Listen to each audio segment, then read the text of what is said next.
So the nuclear industry has lots of news conferences, and they generally sound the same. So I'm just going to go over sort of how the nuclear industry message has changed. This was their initial thought.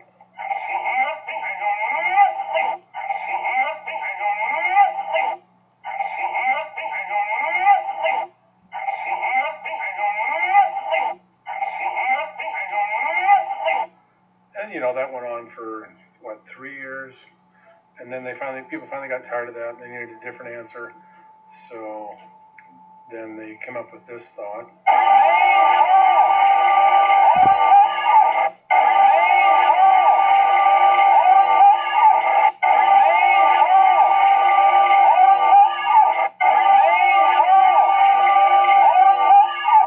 And that did seem to satisfy people for a little while, but then they had to come up with some new ideas, and then they came up with this.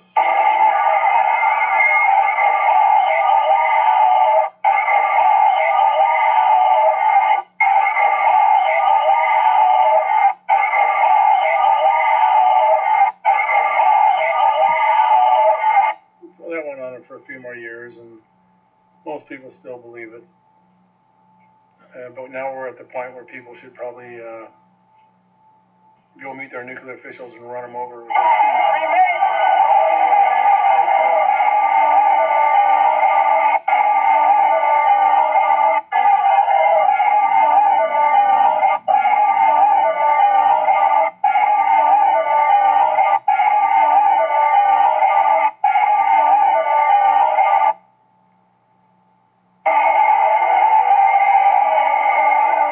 And then the nuclear industry will look like Kevin Bacon. But you'll all be dying of radiation anyway, so just something fun to do. And this is not me being a terrorist running over people. These are the terrorists, the nuclear plant operators, the engineers, all the really, really smart people who are destroying the planet. And this, I'm not going to say the location of this, but it's in California, and it really doesn't matter where it is because it goes worldwide if anything was to happen. So I'm going to list the Dabu 7 talking about a nuclear power plant and how many of these accidents actually happened and we never heard about because everybody's under these secrecy agreements wherever they work anymore. They just had a big town hall meeting and some new information has come to light, and this is very important because this shows that this area can very much indeed be the next Fukushima here in the United States. The Trump administration knows about it. Of course, like I said, out of sight, out of mind. If the mainstream media is not talking about it, people are not going to be concerned. This is very important. And look what just happened. This town hall meeting says that on August 3rd, 2018, a 100-ton canister filled with highly radioactive nuclear waste was being downloaded, like via a forklift, down into a temporary transport carrier to be moved a few hundred yards from inside the plant to a storage silo that was buried in this region. They say that this thin-walled canister was being lowered, and it snagged on a guide ledge 4 feet from the top. They're saying that the crane operators were unaware that the canister had stopped, and it got caught on this lip. It took out all the slack in the line, and it had the full weight of this heavy canister perched on a ledge by a quarter inch, snagged. And they didn't know what was going on for an hour. They said had the ledge not held for that hour, that quarter inch holding the whole thing up, this would have fell 18 feet to the floor below and bursted. Each canister reportedly has as much radiation as was released during the Chernobyl disaster. Ladies and gentlemen, just weeks ago, we were a quarter of an inch away from a Chernobyl type of disaster unfolding at this facility, and it's ongoing. Some people have probably never heard of this plant. You've heard of all the other places I've talked about, but this one has gone under the radar. There's 3.6 million pounds of lethal radioactive waste at this site, and they don't know what to do. So this is what they're doing. They are taking this.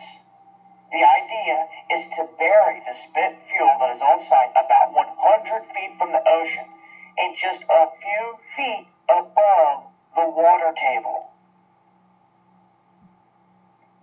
And this company out down here has already begun transferring the waste from the cooling pools to these canisters and into these locations. But they also discovered a loose bolt on one of the canisters here recently. And some of the other experts says we can't have this. If the smallest bit of air gets inside of there, it's going to make this explosive. Then what do you do when you have canisters exploding that have a level of contamination that was equal to Chernobyl?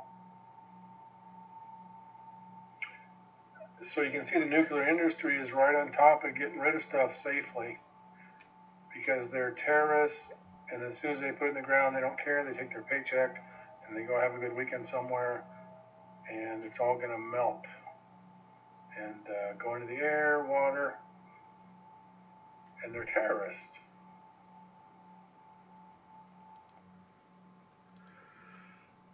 So this next one concerns the ice melting in the Arctic, and once the world warms up, then we'll go to the next one and end of humans. Humans haven't been on Earth whenever there has not been an ice-free Arctic when humans are on the Earth. So once the Arctic melts, humans will go away through crop failure and other disasters. So this is... Good afternoon, Robert Scott. So Robert's going to talk about how the ice is melting in the North Pole, and this is the air conditioner of the Earth, or one of them. So once the air conditioner all melts, then everything else is going to get hotter quickly, probably crop failure and stuff like that. But this chart says anomalies, but really you need a zero line, 0 kilometers of ice. But, you know, I like to talk in anomalies, scientific talk, but he's worth listening to for sure. Go watch this whole thing, very informative, but I'm just going to listen to about 40 seconds of it. It's August 29th, 2018. Thank you for joining me for another climate change and clean energy video blog. Now for this segment, I want to talk about a new study in Science Advances about how heat at the ice edge doesn't stay at the ice edge, or heat in newly liberated regions of the Arctic that have lost their sea ice and accumulate more heat during summer doesn't stay in that zone, how it transports deeper into basins that are still covered in ice. So he's not trying to be scary or anything, very logical, very scientific, but the ice is melting.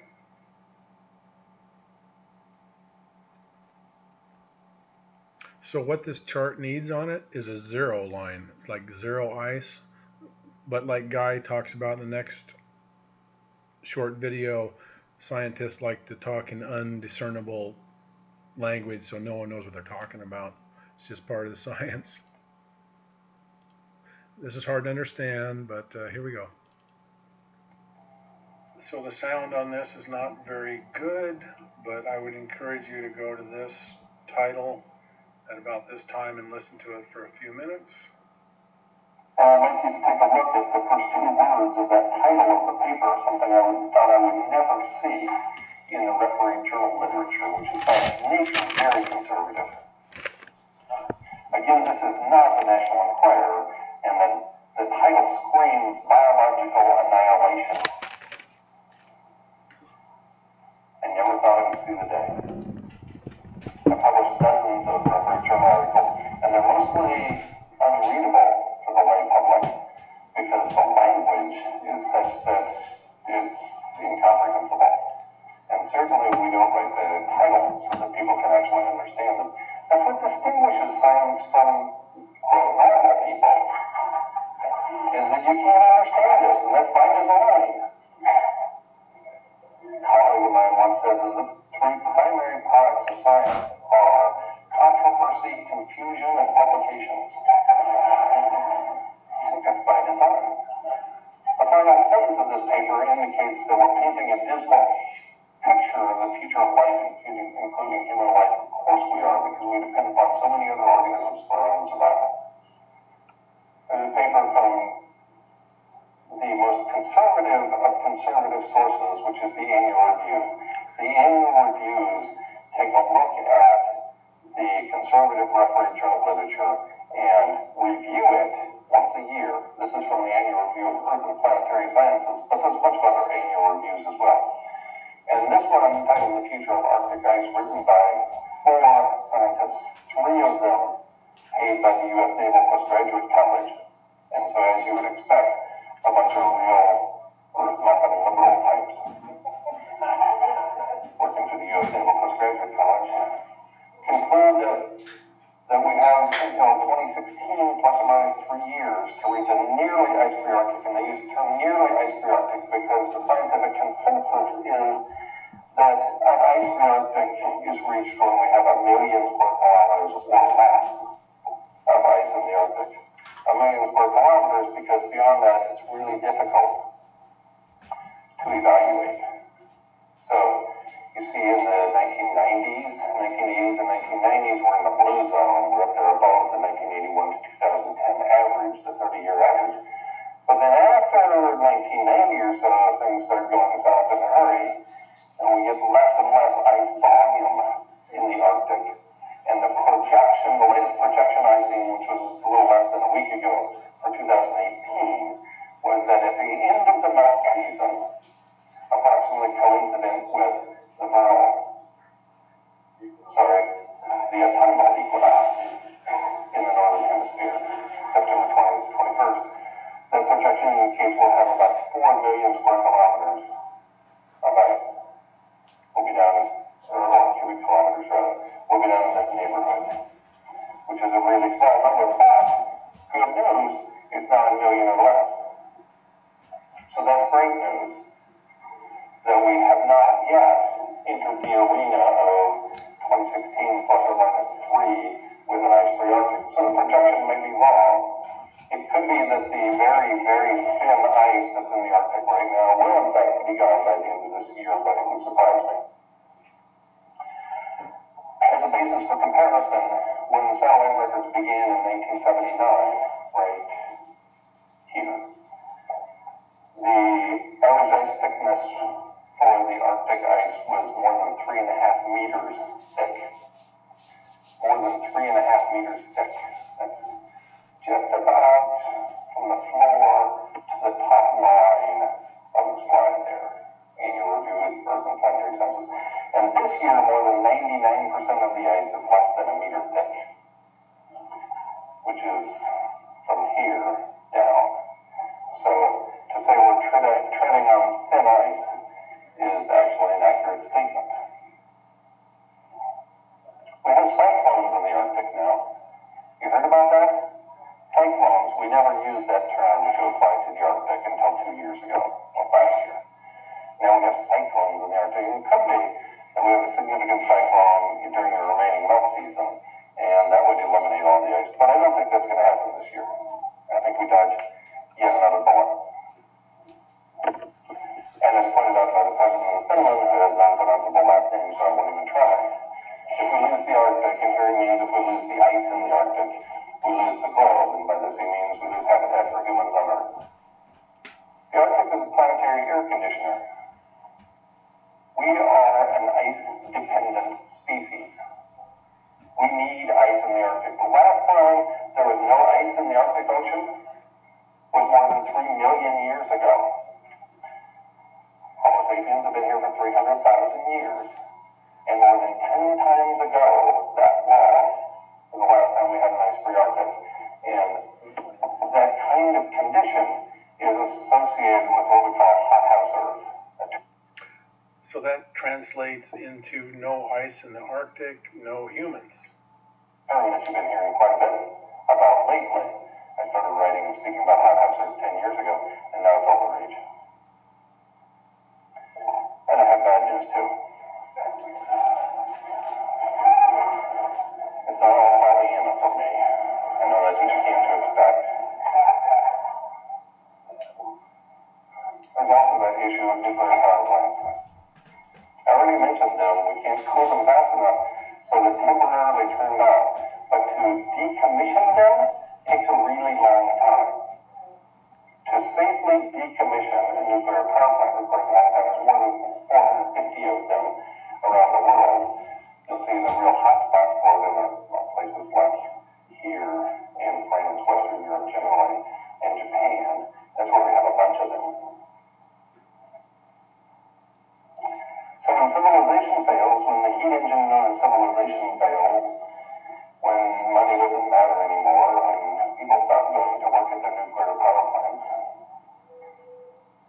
they all melt down catastrophically, and they spew ionizing radiation all over the globe, and probably strip away the atmosphere of Earth and leave Earth resembling Mars, a rat-like planet floating through space, with no potential for life ever occurring on Earth again. I think that's the bad news. Pretty sure that's right. So we could do something. We could do what was done at Chernobyl. Chernobyl, because it was inland, the almost immediate response was to pour so much concrete onto Chernobyl that it formed a sarcophagus and prevented that ionizing radiation to do what it did at Fukushima. That can't be done at Fukushima because it's right there on the coast. To safely decommission a single nuclear power plant, according to a guy named Jazz Code, the most recent ex-head of the Nuclear Regulatory Commission of the United States, it takes 50 to 60 years. And the nuclear terrorists aren't going to put money into that. They're just going to extend the life of the plants until all the metal becomes as brittle as glass from the burner effect, and everything just falls apart. So I would suggest that you go out and have a good day. Don't worry about 10 years from now, because I don't think it's going to happen.